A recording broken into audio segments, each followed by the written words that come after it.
Hi, Good evening. Maribang Giman. Sa pangalan po ng dakilang Panginoong Jesucristo, isang mapagpalang araw sa mga kapatid natin sa Espiritu at isang magandang gabi sa ating mga kapatid ko sa laman. Andito po tayo sa pagpapatuloy ng pagkibahagi ng Ebanghelyo ito sa tahanan ni Brad Domingo Silos at Sister Rason Silos na humihiling upang pagkalooban ng basbas ang kanilang tahanan. Ngayon po, meron tayong mga sitas na ipinagkaroon ngayong gabi upang puspusin ang tahanan ito na tinatawag na salita ng Diyos at ibuhos nawa ang biyaya at pagpapala, kapayapaan at ganoon din ang pagkakaisa sa pangalan ng dakilang Panginoong Jesucristo. Ang bibigyan ko po ng buhay ang ayon sa ikalawang aralin sa Kawikaan 24, versikulo 3 hanggang sa 14. Ayun po, nabanggit kanina na si Kristo ang karunungan at kapangyarihan ng Diyos. Kaya po, kung mapapansin natin, itong kawikaan, hindi po ito galing sa sariling karunungan ni Solomon. Kundi, bagamat marangya ang buhay ng kanyang ama, hindi siya humiling ng kayamanan sa kanyang sarili, kundi ang hiniling niya karunungan. Sa makatuwid, kung tayo po ay humihingi ng karunungan para nating hinihiling sa Diyos ang karunungan ng Diyos, walang iba si Kristo na siyang mangunguna sa ating pag-iisip, pagkatao, sa tahanan, at saan man na gawain na ating ginagawa, maging sa pagpapayo at pagpapasya. Kung kasama natin si Kristo na siyang karunungan, matututunan po natin gumawa ng kabutihan sapagkat siya'y magiging kasama natin nagpapasya at gumagawa. Kaya kung mapapansin natin, itong kawikaan ay nabuo bunga ng Espiritu Santong taglay ni Solomon. Kung kaya siya nakapagsasalita ng di kawasang mga wika o kawikaan, kapag siya po ay napupuspos ng Espiritu Santo, marami pong karunungan lumalabas sa kanyang bibig na iyon ay galing sa ating dakilang Panginoong Jesucristo. Kaya sabi dito, sa karunungan ay natatayo ang bahay. Totoo po. Di baga, kung walang pagpaplano, hindi po maisasaayos kung ano ang saan nakaharap ang bahay, kung ano yung itsura, kung ano yung magiging hugis, at kung papaano siya pinag-aaralan mula sa pundasyon na walang iba, nakalagay na lahat ang buong detalye, bunga ng karunungang ipinamamalas ng Diyos sa isang taong pinagkalooban niya upang gumawa ng pagpaplano. Sabi dito, At sa pamamagitan ng kaalaman ay napupuno ang mga silid. Kung wala pong alam ang isang tao, hindi siya pumasok sa bahay ng iba o nakapasyal man lang, wala siyang magiging ideya.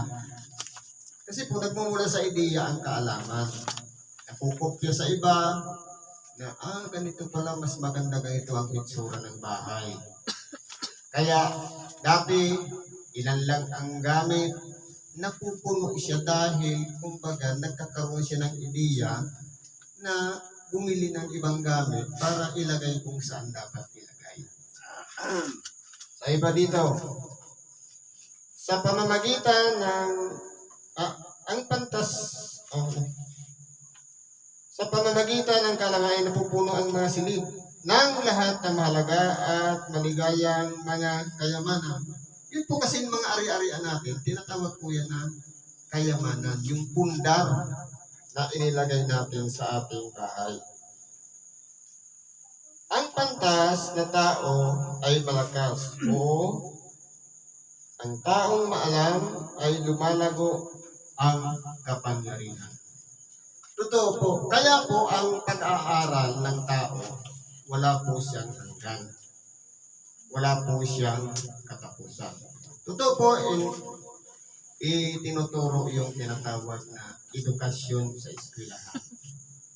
Ngayon, ang meaning ng edukasyon galing siya sa root word na edusere. Ibig sabihin, to enhance.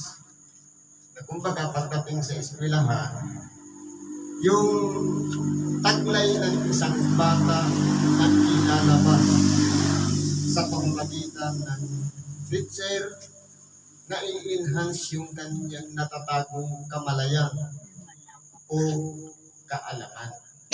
Kasi po, mayroon talagang taglay ang isang tao. Nadidevelop lang siya kapag napag-usapan na isi-share niya yung mga ideya na lumalabas sa kanyang isip. Bunga po yan ang karunungan na ipinagkaloob ng Diyos mula pa ng magkamalay. Lamang, yan po ay nawawala o kaya nasasapawan ng karunungan kung ano yung nakikita sa magulang.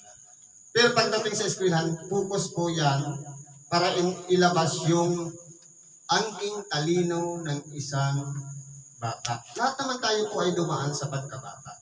Kaya meron po tayong tinatawag na karunungan na angkin natin galing sa Diyos, galing sa ating dakilang Panginoon.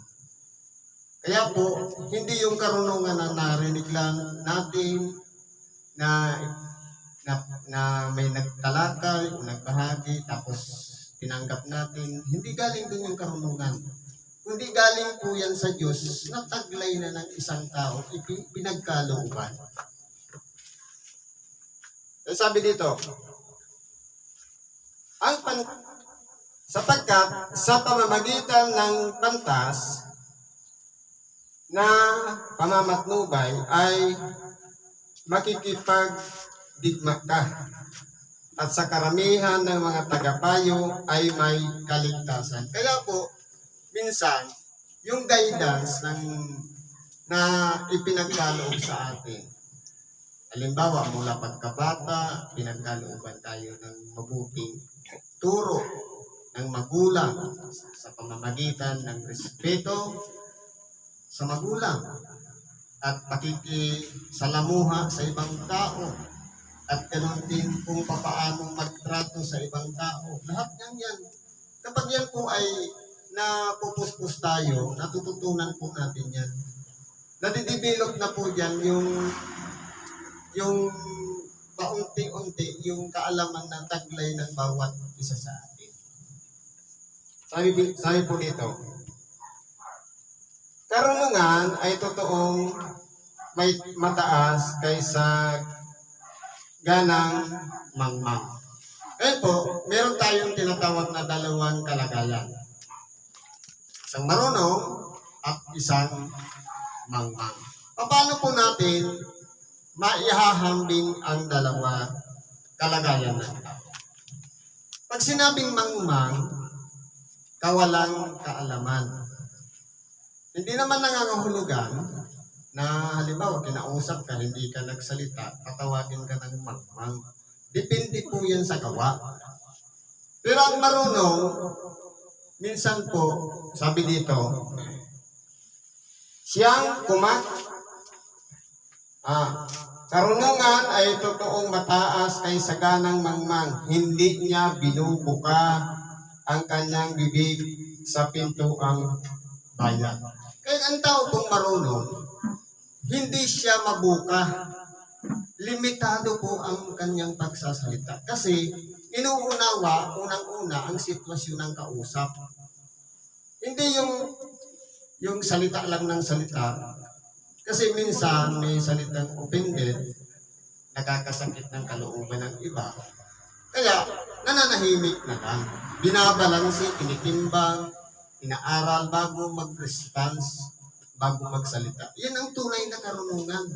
Pinagbubulay-bulayan kung ang magiging sitwasyon ba kapag nagsalita ay ikapapahamak o hahantong sa hindi pagkakasundo o magiging sanhi ng kaguluhan.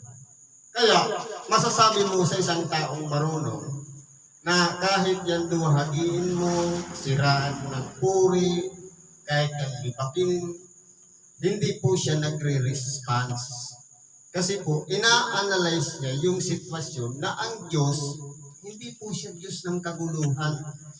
Sa magkatuwid, kung taglay ng isang tao ang Diyos sa kanyang buhay, hindi po papunta yan sa kaguluhan. Kundi isinasaalang-alang yung magandang relasyon o ugnayan ng bawat isa.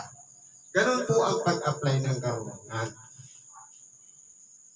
Sabi dito, ang pag-iisip ng kamangmangan ay kasalanan. Paano po nangyayari yun?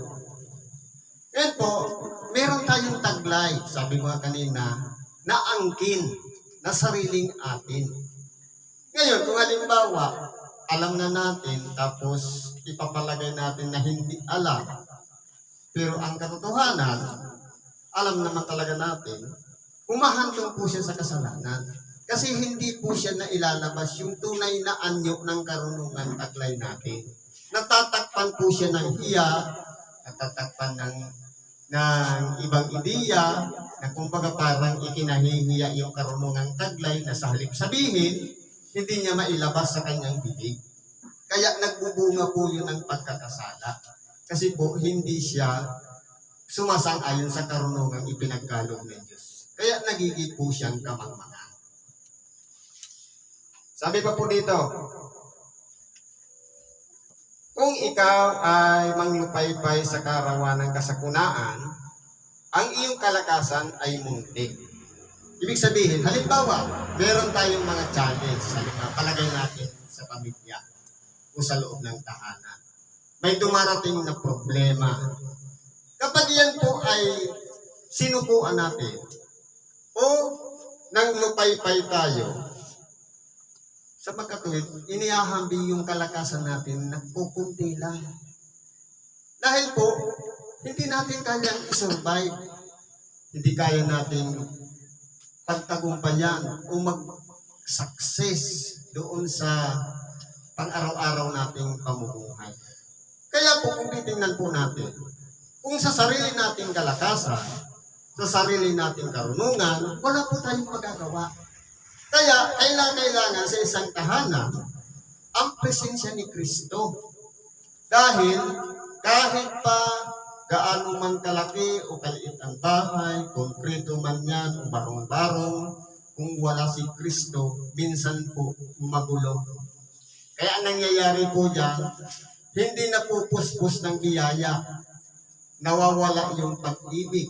Kasi yan po ang nagmuklod sa mag-asawa, kaya nagpundar, nabuo ang pamilya. Hindi sa tali ng papel o tinatawag na kontrata sa kasal, kundi Diyos mismo ang nagkikis at nagtali ng pagsasama ng pamilya. Kaya, sabi nga, iiwan ng lalaki ang kanyang ama at ina at makikisama sa kanyang asawa. Sa pagkatuwid, para maging tagumpay, ang pagsasama ng pamilya, hindi kasama ang ina dahil minsan po nagkakaroon ng hindi pagkakasundo. Kasi po, ang mangyayari po niyan, malalabag yung salita ng Diyos. Kasi ang sabi, iiwan ng lalaki ang kanyang ama at ina at makikisama sa kanyang. Ibig sabihin, magbubukod. Yun po yung paraan upang maging tagumpay ang pagsasama ng pamilya. Kaya po, kung mapapansin natin, marami sa mga taong mag-aasawa na naghiwalayan dahil kapag naudyo ka ng isa ng ginang, tapos halimbawa, problema na lang sabi, ang maglalaban ang ginang babae sa manugang na babae. Halimbawa, sa paglalaban na lang, kung ang kasuotan ng lalaki na anak, malinis ang pagkakalaban ng ina, tapos nung mag-asawa na, medyo hindi siya masyadong nagagaya yung linis na inaasahan ng ina, minsan yun po ang pinagmumulan ng hindi pagkakasundo. Kaya po, isinulat ang iiwan ng lalaki ang kanyang ama at ina. Para walang paghahambing o pagkukumpara sa gawa. Kasi siyempre, ang isang magulang, sanay na yan na maglaban ng malinis. Siyempre, yung manugang, nag-uumpisa pa lang yan. Kumbaga, pinapractice pa lang. Kasi kumbaga, gamay niya, sarili niyang damit. Pero yung damit ng kanyang asawa, siyempre, may pagkakaiba din niya sa sarili damit. Kaya minsan, nagkakaroon ng paghahambing. Sabi dito, iligtas mo silang nangagdala sa kamatayan at ang mga handang papatayin ay tingnan mo na iyong ibalik. Kaya po kung mapapansin natin dito, dumarating po talaga ang problema. Pagtatagumpay man o kamatayan, kinakailangan mayroong nag-guide, mayroong guidance galing sa magulang din, o kahit sa mga ninang, o kahit ninong, para yung pamumuhay, kung hindi man maabot ng pag-iisip ng mag-asawa, naaabot po siya dahil sa payo ng mga matatanda. Kung yung sinasabi, narito, hindi kami nakakaalam nito, hindi ba niya binubulay na tumitimbang ng mga puso at siyang nag-iingat ng iyong kaluluwa, hindi man niya nalalaman? Kaya kung mapapansin natin, kailangan talaga ang presensya ng Diyos sa isang tahanan. Kasi po, kaya nga natin ginagawa yung pagbabasbas o house blessing. Nang sa ganun, maghari ang tinatawag na kapayapaan sa bahay. Kasi po, kung wala pong salita ng Diyos, wala yung presensya ni Kristo, minsan po, humahantong sa hindi pagkakasundo o pagtatalo-talo kasi magpapataasan po yan ng ego. Pero kung nanditiyan ang karunungan, ang salita ng Diyos, ipinamumuhay ng bawat isa, babae man o lalaki, hindi po siya magtatalo o mag-aaway. Kasi magtitinginan sila na kumbaga, pag nasa taas yung isa, dapat yung isa hindi rin nasa taas, nasa baba siya. Parehas sila nagtitinginan na kung paano ang paraan ng kakasundo ng mag-asawa. Kaya ganyan po ang dapat na, hindi yung parehas naglalaban sa taas. Na walang iba, pride po ang umiiral doon. Pero ang may karunungan, binubulay-bulay muna, pinag-iisipan bago nilalabas sa bibig ang anumang salitang binibitawan. Sabi po dito, anak ko, kumain ka ng pulot. Ito pong pulot, isa pong sustansya na kung mapapansin natin, kahit sabihin natin, yan po ay negosyo, pero meron po siyang angkin na vitamina na siya pong nagpapadulong sa tao o nagbibigay ng karunungan sa isang tao. Kasi natural po siya.